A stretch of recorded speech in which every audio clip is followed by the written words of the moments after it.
کے بعد جب وہ نارمل ہو گیا، صحیح ہو گیا، 1-1.5 مہینہ گزرا، اس کے جسم سے پھر خون ختم ہو گیا۔ جب اس کو 7-8 بوتل بلڈ لگی تو یار تشویش تو ہوگی، یا اللہ یہ ماجرا کیا ہے۔ پھر ہم نے ایک اچھے ڈاکٹر صاحب کو دکھایا، انہوں نے دیکھا، کہنے لگے صاحب وہ آپ دونوں میاں بیوی کا میں ٹیسٹ کرانا چاہوں گا کہ مجھے ڈر ہے، شک ہے کہ اس کو کہیں تھیلیسیمیا نہ ہو۔ ہمارا ٹیسٹ ہوا، رپورٹ دیکھ کے ڈاکٹر صاحب کہنے لگے او ہو اب تو دونوں میاں بیوی تھیلیسیمیا مائنر ہے، آپ کا جو بیٹا ہوا ہے کاشف پیدا ہوا، یہ ہوا تھیلیسیمیا میجر کا بچہ پیدا ہوا ہے۔ اس بچے کا کوئی دنیا میں علاج نہیں ہے، یہ جب تک یہ بچہ زندہ ہے اس کو بلڈ لگے گا۔ آپ ملا، مولوی، حکیم، ڈاکٹر کہیں بھی جاؤ گے اس کا علاج ہی نہیں ہے، دنیا میں علاج نہیں ہے۔ ماں باپ کیا نہیں کرتے ہیں اولاد کے لیے۔ کسی نے کہا فلانے مزار پہ چلے جا، بابا جی خواب میں آئیں گے، آپریشن کریں گے، بچہ ٹھیک ہو جائے گا۔ کسی نے کہا اگی چلے جا، بابا جی پھونکے ماریں گے، بچہ ٹھیک ہو جائے گا۔ کون سا ڈاکٹر چھوڑا ہوگا؟ ہم تو دوڑ رہے تھے یار نہیں علاج ہوگا کہیں نہ کہیں۔ یہ کیا تو کہ قرآن میں بھی ذکر ہے، کہیں نہ کہیں اشارہ ہے، حدیثوں میں بھی بتاتے ہیں، ہمارے بزرگ بھی کہتے ہیں کہ یہ ہر بیماری کا علاج ہے، ڈھونڈنا پڑتا ہے، تو اس کا علاج کیوں نہیں ہے؟ تو ڈاکٹر صاحب کہنے لگے اب تو بڑی دیر ہو گئی ہے۔ میں نے کہا دیر سے کیا مطلب؟ کہنے لگے ایک ٹریٹمنٹ نکلا ہے، اٹلی میں ہے یا لندن میں، 2 جگہ ہے پوری دنیا میں، اور وہ ہے بون میرو ٹرانسپلانٹ، بہت مہنگا تھا، 50 سے 60 لاکھ روپیہ۔ یہ 94 کی بات ہو رہی ہے جب ڈالر 27 روپے کا تھا۔ اب میرے دماغ میں فیڈ ہو گیا یار اس کا ٹریٹمنٹ ہوگا۔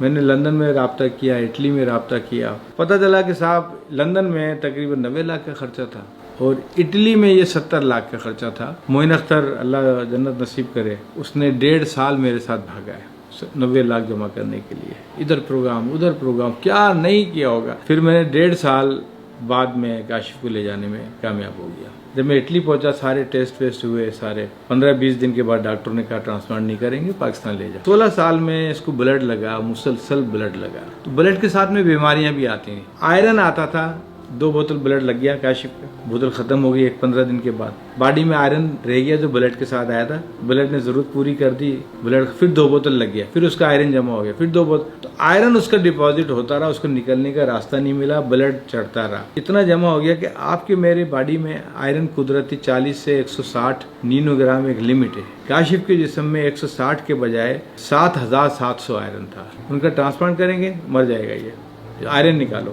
3 انجیکشن روز لگیں گے ایک پمپ کے ذریعے، یعنی 15 گھنٹے کا سوئی ہم نے نیڈل بھری، پمپ کے ساتھ لگا دی، ٹائم سیٹ کر دیا، پیٹ پہ سوئی لگی رہے گی، وہ ٹک ٹک کر کے 15 گھنٹے میں اس 15 سی سی کو انجیکشن کو ختم کرے گا، تب جا کے آئرن نکلے گا۔ اور یہ 1-2 ہفتے کی کہانی نہیں تھی، بغیر اتوار کی چھٹی کیے 4-5 سال تک انجیکشن لگنے تھے، تب آئرن نکلے گا، تب اس کا بون میرو ٹرانسپلانٹ کا سوچیں گے۔ پھر میں نے ہمت نہیں ہاری، اس کے بعد میں پہنچا لندن والے اسپتال والے نے کہا نہیں ٹرانسپلانٹ تو نہیں ہو سکتا، آپ آئرن نکالیں پہلے۔ تو میں نے کہا آئرن کو 4-5 سال لگے گا۔ انہوں نے کہا جتنا بھی ٹائم لگے وہ یہ مر جائے گا، اس کو تو رگ میں آئرن گھس گیا، بال تک کڑک ہو گئے، اس کا آئرن گھس گیا۔ 3-4 مہینے گزر گئے، 5 مہینے گزر گئے۔ کاشف کو بلڈ بھی لگتا تھا، اسکول بھی جاتا تھا، ساری ایکٹیویٹیز ویسے تو صحیح ہوتی تھی۔ ایک وقت ایسا آیا اس کو خون بہت جلدی لگنے لگ گیا، 5-5 بوتل بلڈ لگتا تھا، 8-8 10-10 بوتل مہینے میں۔ آپ اندازہ کریں گے، وہ تو الگ 15 گھنٹے کے لیے سوئی ڈیلی لگ رہی ہے آئرن نکالنے کی، وہ الگ ہو رہی تھی، کتنی تکلیف میں تھا وہ۔ کاشف کا پچھلا آئرن تو نکل ہی نہیں پایا 7000 والا، اس کا اور آئرن بڑھ گیا، اس کا آئرن 11000 پہ چلا گیا۔ کیا کریں گے آپ؟ غبارے میں کتنی ہوا بھریں گے آپ؟ اس نے ہے نا پھٹ جانا ہے۔ میں نے ہے نا ایک اپنے بیٹے کی تکلیف تب موت دیکھی، 11000 آئرن، میں نے اس کا دل پھٹتے دیکھا اپنے بیٹے کا۔